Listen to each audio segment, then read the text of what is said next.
Bien sûr, de crypto, les infos crypto pour ceux qui n'ont pas le temps. Nouveau coup dur pour Bitcoin avec notamment un nouveau plus bas, mais aussi Genesis qui est vraiment dans une situation assez compliquée. On va parler de tout ça ce matin, même si toute cette volatilité pour les traders comme moi, c'est vraiment très sympathique. Et c'était une belle journée de trading hier. Le BTC, il est à moins 3%. On est à 15 700 dollars. Ethereum, il est à 1100 dollars. Il perd 3,3%. BNB qui perd un tout petit peu moins, mais c'est à peu près pareil. Il perd 3%.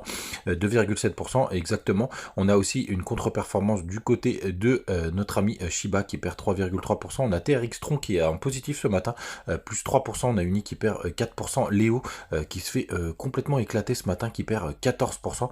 Le bas du tableau, c'est des petites chutes, mais rien de très gravissime. On a XMR qui perd 3% à la 27e position. Du côté du daily, les gars, on a donc fait un nouveau plus bas sur le BTC. Donc ça, c'est évidemment pas très sympathique. On a touché les 15 492 dollars grosso merdo. Donc on a nettoyé quelques stops qui étaient ici sur le MACD, le RSI pardon. On pourrait commencer à former une divergence puisqu'ici vous voyez on a fait un point bas et un point beaucoup plus bas sur le RSI que le suivant, mais malheureusement ce n'est pas terminé les gars, puisque si on continue la chute et que le RSI baisse, on n'aurait pas forcément cette divergence qui serait une divergence qui serait plutôt pas mal, signe de bottom. C'est pas du tout le cas pour le moment. On a chassé quelques stops, mais c'est pas encore très clair. Malheureusement on regardera les petits time frames juste après, puisque quand on va du côté du long short ratio, et je vais vous montrer en détail ce matin comment j'étudie ça, surtout quand sur la partie trading. Là, tout simplement, donc ça c'est le cours du BTC, hein, rien de très important. Mais là, vous voyez, quand vous zoomez, vous voyez quelle est la tendance au moment des rebonds. Et là, vous voyez, il y a quelques shorts qui sont rentrés sur cette zone, qui sont rentrés juste là.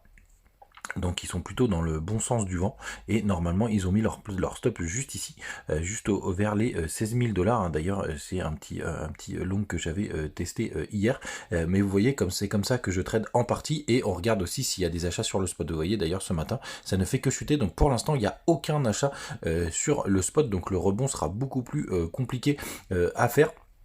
Mais ça baisse un peu du côté du long short ratio. Je vais vous montrer hop en détail à combien on est. Donc on a aujourd'hui, ce matin là, on a toujours 72% de personnes qui sont en longue. Donc ça c'est pas une très bonne nouvelle. Ça veut dire qu'on peut aller les nettoyer. Et pour le coup les stops, voilà, vous le savez, c'est très clair, hein, très clair pardon. Il est juste en dessous justement de ce point bas des 15 450 dollars. Vous avez un peu de différence sur les perpétuels.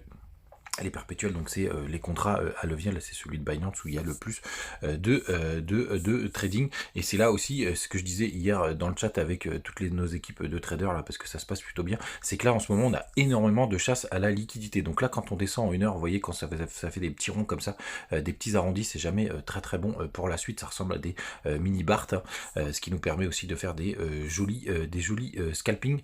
Et là vous voyez quand on passe en 4 heures, on a un petit escalier descendant qui se forme. Donc ça pareil, c'est pas des formations très bullish. Alors évidemment au bout d'un moment ça s'arrête, mais il va falloir attendre une petite consolidation et en tout cas quelques signaux de retournement. C'est pas du tout le cas ce matin, et il y a encore une grande majorité de personnes qui sont en longue comme je vous l'ai montré. Alors évidemment on peut avoir des petites chasses au stop, mais ça se fait énormément en ce moment, hein, quand vous avez beaucoup de personnes qui sont rentrées agressivement. Donc là d'ailleurs un petit long ça peut être aussi très intéressant, mais là pour le coup, encore une fois les gars, il faut vraiment regarder ça de très près et pas faire n'importe quoi.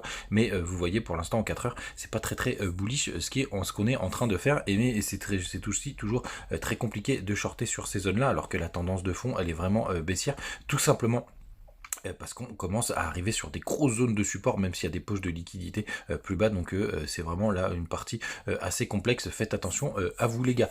Du côté d'Ethereum, je vous partageais quelques zones clés hier.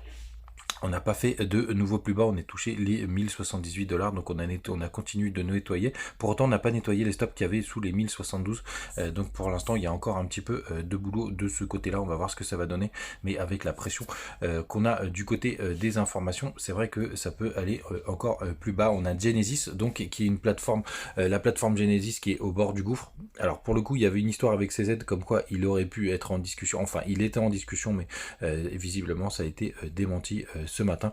Vous avez toutes les informations, là je vous l'ai retweeté, du journal du coin concernant justement la faillite inévitable de Genesis. Donc ça c'est encore pas mal de FUD et pas mal de pression sur les cours du Bitcoin malheureusement. Et puis on a le hacker qui continue de s'amuser. Alors c'est un peu bizarre parce qu'il transforme ses Ethereum en Bitcoin parce que vous le savez, on peut bloquer les adresses Ethereum depuis le Proof of Work. Donc du coup, pour le coup, il essaye de s'orienter un peu plus sur le BTC, qui est beaucoup plus décentralisé finalement qu'Ethereum. Alors je rentre pas dans les débats, hein. Et puis hier je vous partageais ce petit triangle qu'on respecte à la perfection pour l'instant de l'autre côté, donc on suit les trendlines. Voilà les gars, vous savez tout. Pour l'instant la team BitGet, on est 63e hein, sur la compétition, on continue d'avancer ensemble